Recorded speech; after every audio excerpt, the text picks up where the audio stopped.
আসসালামু আলাইকুম ওয়া রাহমাতুল্লাহি ওয়া বারাকাতুহু। আলহামদুলিল্লাহি কাফা ওয়া সালামুন আলা ইবাদিহিল্লাযিনা ইসতাফা, আম্মা বা'দ।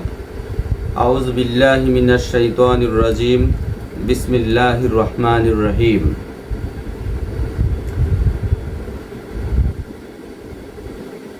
ইয়া ইবলিসু মা মানাআকা আন তাসজুদা লিমা খালাকতু বিয়াদাইয়া।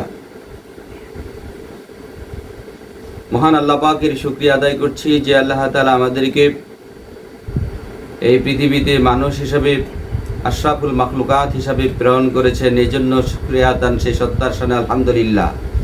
হুজুর পুরন সাল্লাল্লাহু আলাইহি সাল্লাম তার শানে লাখ কোটি দরুদ সালাম বর্ষিত হোক। আজকে আমি যে বিষয় নিয়ে কথা বলতে চাচ্ছি সেটা হলো এই পৃথিবীর প্রথম মানুষ হযরতে আদম আলাইহিস সালাম। তিনি আদি পিতা, আমাদের পিতা হযরত আদম আলাইহিস সালাতু ওয়াস সালাম। আমরা তার সন্তান হলেও আমাদের বাস্তবে যার মাধ্যমে পৃথিবীতে আগমন করেছি তিনি হচ্ছেন আমাদের পিতা। আর আদি পিতা হিসাবে মানবকুলের সর্বপ্রথম যে মানুষ হযরত আদম আলাইহিস সালাম তামাম পৃথিবীর সমস্ত মানুষেরই পিতা। তবে আমাদের যে পিতা রয়েছে, যার মাধ্যমে আমরা পৃথিবীতে আগমন করেছি, পিতা এবং সন্তানদের মাঝে কিছুটা পার্থক্য থাকে, আলাদা কিছু বৈশিষ্ট্য থাকে। সেই বৈশিষ্ট্যের ভিতরে অর্থাৎ পিতার মাঝে কিছু কিছু বৈশিষ্ট্য আছে যা সন্তানের ভিতরে পাওয়া যায়, সন্তানদের মাঝে কিছু বৈশিষ্ট্য রয়েছে পিতার মাঝে পাওয়া যায়। আবার কিছু কিছু বৈশিষ্ট্য রয়েছে যে পিতার মাঝে আছে সন্তানদের মাঝে নেই, সন্তানদের মাঝে আছে কিন্তু পিতার মাঝে নেই। কিন্তু আমাদের আদি পিতা হযরত আদম আলাইহিস সালাম সকলেরই পিতা, তার মাঝে কিছু আলাদা বৈশিষ্ট্য থাকবে, এটাই চিরন্তন সত্য। তবে 5টি বৈশিষ্ট্য আল্লাহ তাআলা আলাদা দান করেছেন যা পৃথিবীর কোনো মানুষের মাঝে নেই। যেমন আমাদের পিতা হযরত আদম আলাইহিস সালামকে আল্লাহ পাক স্বয়ং নিজ হাতে বানিয়েছেন।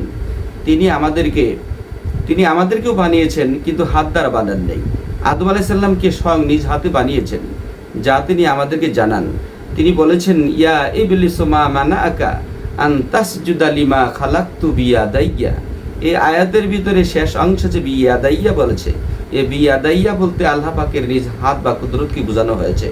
তিনি তার স্বীয় হাত এবং কুদরত থেকে সরাসরি হযরত আদম আলাইহিস সালামকে বানিয়েছেন, যেটা আমাদেরকে তিনি ওইভাবে বানান নাই।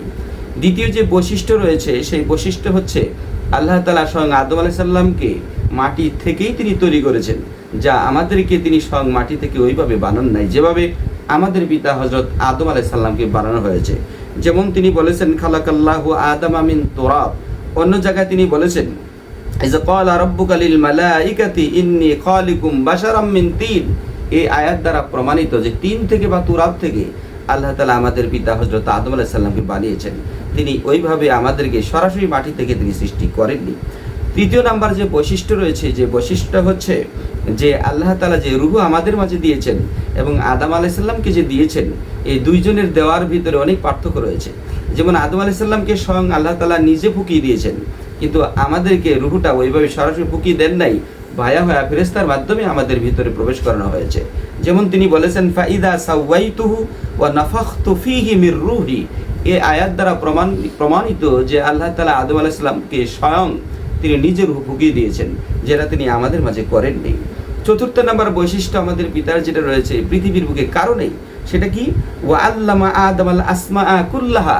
এই পৃথিবীর ভিতরে যত নাম আছে, এখানে আসমা শব্দ ব্যবহার করেছেন, যত নাম আছে সকল প্রকার নাম, সেটা এই পৃথিবীর যাহা কিছু আমরা দেখি বা দেখি না, সব মাখলুকের নাম আল্লাহ তাআলা আদম আলাইহিস সালামকে শিক্ষা দিয়েছেন, যেটা আসলে আমাদের দ্বারা আদৌ সম্ভব নয়।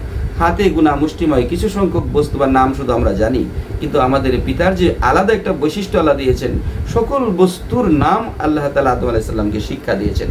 পঞ্চম নম্বর যে বৈশিষ্ট্য রয়েছে সেটা হচ্ছে যে আদম আলাইহিস সালাম আমাদের পিতার যে সম্মান, যে ইজ্জত আল্লাহ যতটুকু দেওয়ার তাই দিয়েছেন। এই জন্য সকল ফেরেশতাকে আল্লাহ তাআলা আদেশ করেছেন যে, হে সকল ফেরেশতারা, তোমরা যারা আছো সবাই আমার নিজ হাতে বানানো সম্মানিত আদম তাকে সেজদা করো। এই আদেশ পেয়ে সকল ফেরেশতা সেজদা করেছেন। আল্লাহ তাআলা বলেছেন, ওয়া ইয কুলনা লিল মালাইকাতি ইসজুদু আদামা ফাসাজাদু ইল্লা ইবলিসা। এই আয়াত দ্বারা প্রমাণিত যে পৃথিবীতে যত আল্লাহ তাআলা আল্লাহ তাআলা যত ফেরেশতা বানিয়েছেন সব ফেরেশতাই আদম আলাইহিস সালামকে সিজদা করেছেন, আল্লাহ পাকের আদেশ তার লঙ্ঘন করেননি। কিন্তু ইল্লা ইবলিস ব্যতীত, ইবলিস সিজদা করে নাই।